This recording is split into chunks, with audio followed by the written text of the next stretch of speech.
دايما لما بتقدم لك سكريبت لازم يبقى في حاجة هي اللي بتلمسك بتخليك توافق عليه. ايه هي الحاجة اللي لمستك في حكاية هنا؟ مبدئيا انا دوري في هند، انا مش حابب احرق بس دلوقتي برضو عشان يبقى في جزء من الغموض بالنسبه للناس اللي بتتفرج. بس انا اول مره في حياتي اعمل حاجه زي كده، وابقى بعملها بطريقه معينه ان انا الناس تبقى فعلا مخضوضه من رد الفعل. انا بتكلم على الكرو بتاع العمل. في الاول وفي الاخر انا بتعامل مع الدور ده ان هو مش مجرد دور اتعرض عليا او ورق حلو او كل حاجه، برغم ان هو دور حلو وورق حلو كل الكلام ده، وليلى طبعا اي حد يتشرف ان هو يبقى واقف قدامها يعني.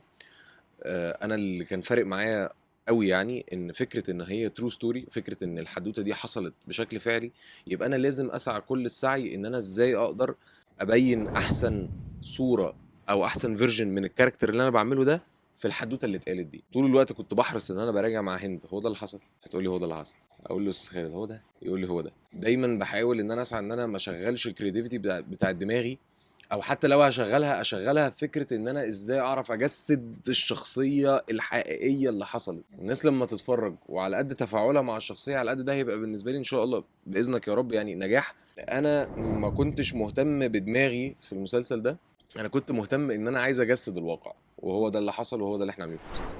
طب كانت ايه ترتيباتك عشان تجسد الواقع؟ انا عامه حازم يعني، في ناس ممكن ما تتفقش معايا كتير يعني. انا مش الشخص اللي لما بيجي لي دور دايما بروح على طول ورشه تمثيل وبشوف، برغم ان في ناس بتعمل ده كتير جدا والموضوع طبعا بيعلي كتير جدا من الممثل، وما ما عنديش اي حاجه ضد النقطه دي يعني.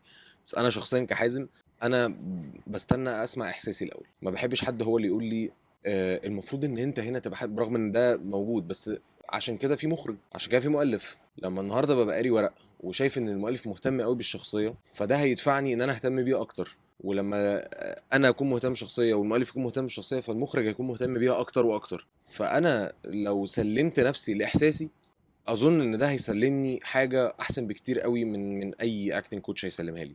ولو احنا انا والمخرج متفقين في الحته دي ان احنا نتلاقى في نقطه معينه يبقى الكاركتر بيتلعب من خلالها، اظن ان ده هيبقى برضو احسن بكتير قوي من فكره الاكتنج كوتش اللي هو ما اظنش ان هو هيكون موجود معانا في اللوكيشن، او موجود معانا في ايام صعبه، او موجود معانا في ايام فيها توتر، او ايام بتاع. فلما يكون في لينك مفتوح ما بيني وبين المخرج والمؤلفه، ده هيخليني ابقى حاسس المشهد او حاسس الدور احسن بكتير يعني.